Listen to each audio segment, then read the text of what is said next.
Hello and welcome friends to my channel learn to succeed. आज हम सीखने वाला है स्ट्रेसेस एंड स्ट्रेन्स का टाइप 4 वाला क्वेश्चन। टाइप 1, 2 एंड 3 मैंने मेरे प्रीवियस वीडियोस में कवर किया है, उसका लिंक आपको डिस्क्रिप्शन बॉक्स में मिल जाएगा। तो चलिए स्टार्ट करते हैं बिना किसी रॉकेट साइंस के। यहाँ पर हमें टाइप 4 वाले क्वेश्चन में एक एंड फिक्स होता है और एक एंड फ्री होता है, जिस एंड पे आपका एक्शन लोड लगता है। तो यहाँ पर जैसे कि हमें दिख रहा है कि यहाँ पर दो बार्स है, जो कि यहाँ पर A to B स्टील का है, B to C कॉपर का है और D to E एल्यूमिनियम का है। अब यहाँ पर हमें पूछा क्या था क्वेश्चन में पूछता है कि फाइंड आउट द स्ट्रेस। तो स्ट्रेस होता है कितना, स्ट्रेस को हम डिनोट करते हैं इससे, ये क्या होता है फोर्स अपॉन एरिया। तो अब हमें यहाँ पर स्ट्रेस निकालने के लिए इसका फोर्स निकालना पड़ेगा कि फोर्स इन स्टील कितना है, फोर्स इन कॉपर कितना है एंड फोर्स इन एल्यूमिनियम कितना है, ताकि आपका stress in steel, stress in copper and stress in aluminium मिल जाएगा। तो अब उसके लिए हमें यहाँ पर इक्वेशन बनानी पड़ती है। तो सबसे पहले आपको एज्यूम करना होता है कि ए बी सी बार में फोर्स है F1। हम स्टार्टिंग में एज्यूम करते हैं कि जो बार है A B and B C, इस पूरे बार में फोर्स है F1 एंड सेकेंड बार कौन सा है D to E, इस पूरे बार में फोर्स है F2। इससे क्या होगा कि ये जो एक्शन लोड लग रहा है इन दोनों पे इक्वली डिस्ट्रीब्यूट होगा, ताकि जब हम इसे एक्शन लोड जो ये 14 किलो न्यूटन का है, जब इसे खींचेगा तो वो इक्वल डिस्टेंस में डिफ्लेक्शन होगा। मतलब अगर इस पूरे बार में डिफ्लेक्शन 1 mm है तो इस बार में भी डिफ्लेक्शन 1 mm होगा। तो यहां पर अपना जो हमें इक्वेशंस मिलती है, अब क्योंकि हमारे पास यहां पर दो इक्वेशंस दो अननोन्स है, तो हमारे पास दो इक्वेशन होनी चाहिए। तो पहली इक्वेशन आती है हमारे पास F1 एंड F2 के टर्म्स में, जो कि F1 plus F2 will be equal to 14 kilo newton. अब ये जो 14 किलो न्यूटन है फोर्स है वो F1 एंड F2 में डिस्ट्रीब्यूट हो रहा है, जो कि टोटल एडिशन आपका 14 है। तो इक्वेशन 1 होता है, हमें जो मिलता है F1 plus F2 equals to 14 kilo newton, जो कि 14 इंटू 10⁻3, ये होता है इक्वेशन 1। और सेकेंड इक्वेशन हमारा आता है फ्रॉम डेल्टा L, जो कि होता है चेंज इन लेंथ यानी कि डिफ्लेक्शन। तो deflection in bar ABC will be equal to deflection in bar DE। क्यों? क्योंकि इन दोनों को यहां पर ये फिक्स पार्ट है जो खींच रहा है, तो डिफ्लेक्शन जितना इस बार में हो रहा है उतना ही इसी बार में होगा। तो यहां पर आपका deflection delta L of ABC will be equal to delta L of DE। ठीक है, अब यहां पर जो ABC है इसमें डिफ्लेक्शन दो अलग बार्स की वजह से आ रहा है। कौन सा? एक स्टील एंड एक कॉपर। तो हमारा जो दूसरा इक्वेशन आता है, हम इसमें टोटल डेल्टा L क्या होगा? Delta L of AB plus delta L of BC। तो यहां पर हो जाएगा delta L of AB, delta L of AB plus delta L of BC will be equal to delta L of DE। अब AB, BC and DE, AB क्या है? Steel का है, तो डेल्टा L का फॉर्मूला क्या होता है? फोर्स FL अपॉन AE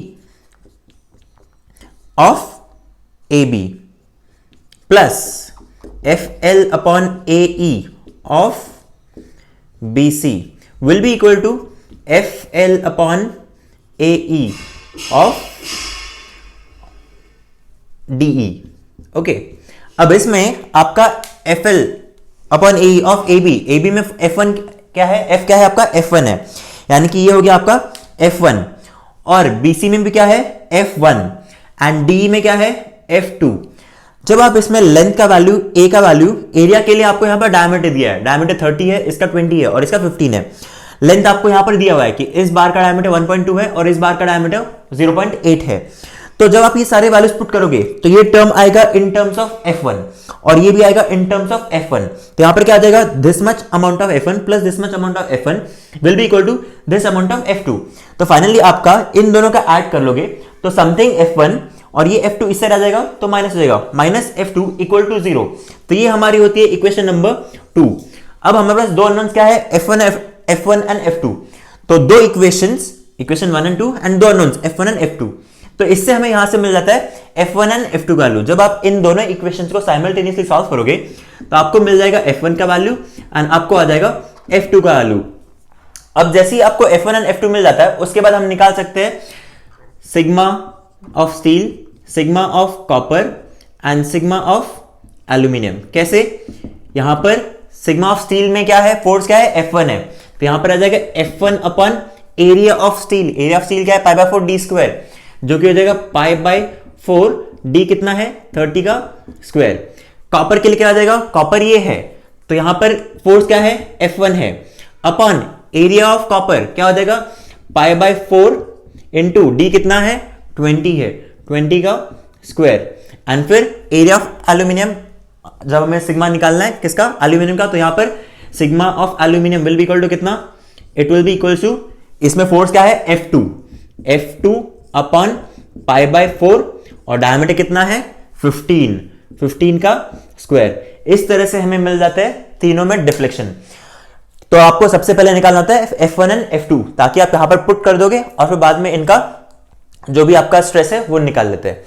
अब अगर आपको यहां पर, जैसे कि यहां पर दो बार्स थे A B and B C, तो यहां पर आपको यहां पर भी दो बार दे सकते हैं, यहां पर डीई एंड ई एफ, तो इस हिसाब से आपका सिर्फ यहां पर एक और टर्म ऐड हो जाएगा, बट अननोन उतने ही रहेंगे। हम मेनली क्या कर रहे हैं कि इस पूरे बार में अननोन रख रहे हैं F1 को और इस पूरे बार में अननोन रख रहे हैं F2 को, ताकि हमारा पहला इक्वेशन मिलता है ऐसा जो कि F1 plus F2 will be equal to 14 and second क्या मिलता है, चेंज इन लेंथ से। क्यों, क्योंकि एक एंड फिक्स्ड है और एक एंड में फोर्स लग रहा है, इक्वल अमाउंट का दोनों को खींच रहा है, तो जितना डिफ्लेक्शन इसमें होगा उतना डिफ्लेक्शन इसमें होगा, वही ये कंडीशन लिखी है। इस कंडीशन से हमें मिला था हमारा सेकेंड इक्वेशन।